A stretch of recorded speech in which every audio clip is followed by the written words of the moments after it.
So just with respect to the REIA, I mean, how is it that because I know you do a lot of different things and things that even other real estate investor groups, your associations may not do.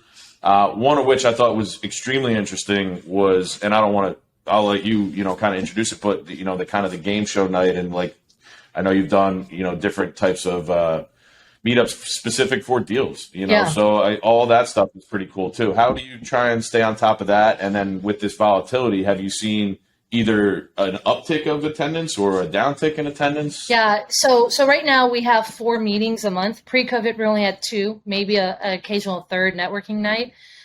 So we've got our main meeting, which is a normal speaker up front networking night. We added to that one, which this one's been a game changer. We added to that what's called the meeting after the meeting, where we'll have a 2-hour meeting, but then everyone usually stays in the lobby or goes out in the parking lot, right? And so what we do is we literally just go to a restaurant bar down the shop and down the way, and we shop like for a good while, sometimes till midnight. And so that's actually been really great because it's intimate. People are getting to know each other outside of like the awkward, here's my business card, take my, so then we also, in the other one, we have a lunch and learn that's like 101. But the one you were referencing, we play the cash flow. Rich Dad, Poor Dad, the book, has a game called Cash Flow. And so we started playing that. Now we play it every other month. And the months that we don't, we just have like a round table mastermind. So, and then cool. We do have the 4th meeting is what's called an exchange meeting, which is a deal-based meeting. So literally, if you're looking for funding, so Ryan gets a shout out at those meetings. He's attended them. And then if you've got a deal, if you're looking to sell like a note, or one of my, I did the exchange meeting last Friday. We have it once a month, and we actually use stuff.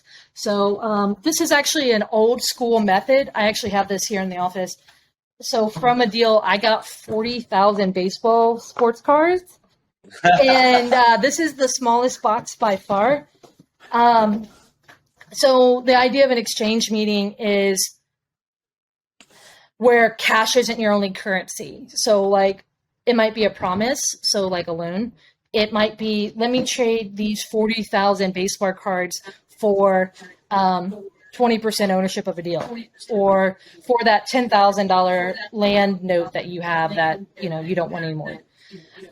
It's the idea that you're taking something that you want less to get something that you want more. It's an old school method.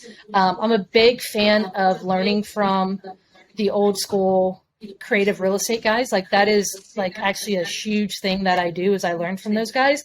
And this the concept of exchanging is decades old. So that's actually my favorite meeting that we used. That's really cool. That's awesome. Yeah. I wanted to kind of have you mention that just because I think it is truly unique, and we don't hear about a lot of those types. So obviously you have, like you mentioned, the one a month where you get somebody like yourself or Bob Norton or Steve Curie or Dominique. I know there's been endless gurus in their respective areas that you guys have had involved with the REIA, but just I thought that was really interesting and a huge value add for people that might not have that open mind to do stuff like that. So, sure. I mean, and I think it's attractive, right? I think it's super attractive to I these guys and us in the beginning of our careers, and still at this point, you're going to these networking events, and no matter what they are, in New Jersey, for whatever reason, they're all going to be the same. It's that, going into some type of bar or some type of restaurant, you're standing around with 15 other people. Maybe they have a credit guy, maybe they have a title guy and a realtor that's running the whole thing. And, they each talk for 15 minutes, it's 30 minutes of networking, and then everybody leaves on their own, but I think with, you doing what, obviously watching some of the stuff that, Ryan's done down there and with you specifically, I think what you're doing is really creating an environment you're creating an environment, right? You're come to this meetup and you're going to get 4 different experiences throughout an entire month. I'm filling your schedule for an entire month on 4 separate experiences. Whether you come to all 4, that's up to you, but I'm giving you 4 opportunities a month to change your life or just change your path, right? And maybe not necessarily change your life on one night, but all of a sudden maybe you don't usually go to the meeting after the meeting, and today it's at your favorite bar, so you're going to go, and now you meet that perfect person. that value add, and that's something that we're talking about, amongst ourselves in these turbulent times. It's like, yeah, maybe not everybody's looking for that, 7% rate or that loan that you're trying to sell, but how else can you help your borrowers or your new prospective borrowers? And you're doing that, across the board and helping, not just, loan originators like Ryan and giving them the platform, but, also investors and all those people to get together. And I think creating an environment to do that is super unique and really awesome. And that's kind of, why you're sitting on the other side of the camera here. And being that, we're just meeting here, but, Ryan's talked up you up immensely, and it's been really exciting to have you here and let you share your story, because I think it's incredible. Thank you. I appreciate that. And just to kind of finish that off, I mean, to you, as you mentioned, Courtney, I think it might have been like the first meeting before the meeting that was when I actually met Steve in person, and we hadn't met in person at that point, but it was last October when I had finally gotten down to meet a few people in person, and the normal meetup spot, it was a hotel, wasn't available, so we were on the West Bank. I forget the name of the place, but it was a nice little place right on the river there. Yeah, River Shack. It might have been called or something. Yeah, exactly. And to that, it was where I got to meet Bob Norton for the first time. I got to meet and had dealt with Steve a lot, and spoken with Steve a lot, but had never gotten to see him in person.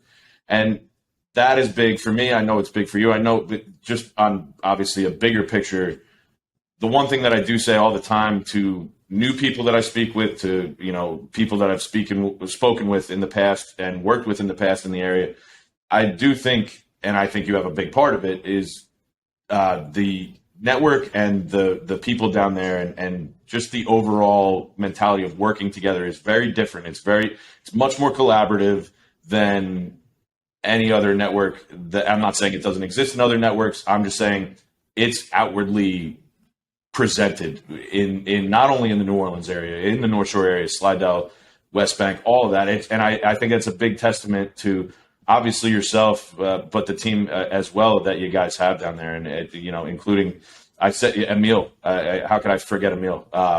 Who runs the West Bank REIA with Steve, and so I just am super thankful to have met everyone down there, but also on beyond the business dealings and all that. It's very nice, to be able to know confidently that we're dealing and always with good people, and whatever, to Jack's point, if we can't get, it's not just about the deal. And I think that, again, like you had mentioned, why you're here is very much because there's a philosophical alignment. It's not just a matter of, hey, you've given us business and we want to give you a platform. That's obviously a very big portion of it too, but more important for us, it's about you, your experience, and who you are as a person. So again, just really can't thank you enough for taking the time. And look, I appreciate that. And look, know that it hasn't always felt collaborative.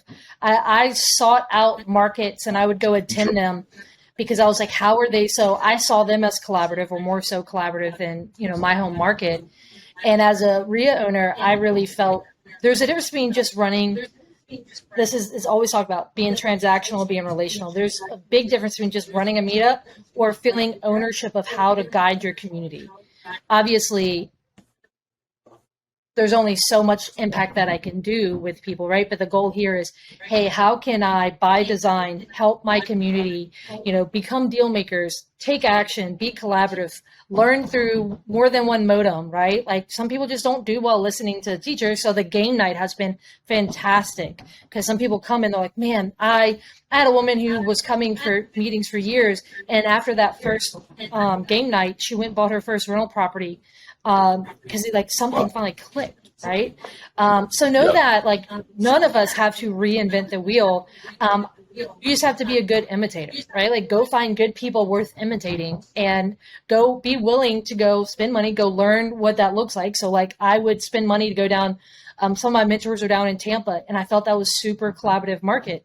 And when I wanted to learn how to do the exchange meeting, I went down there and for a week, and I attended 12 meetings in 1 week. It was a freaking marathon. I was exhausted, 12 investor meetings, multiple meetings a day type of thing. But I did it because I was like, what are they doing that I can take home with me? Of course. Totally. Absolutely.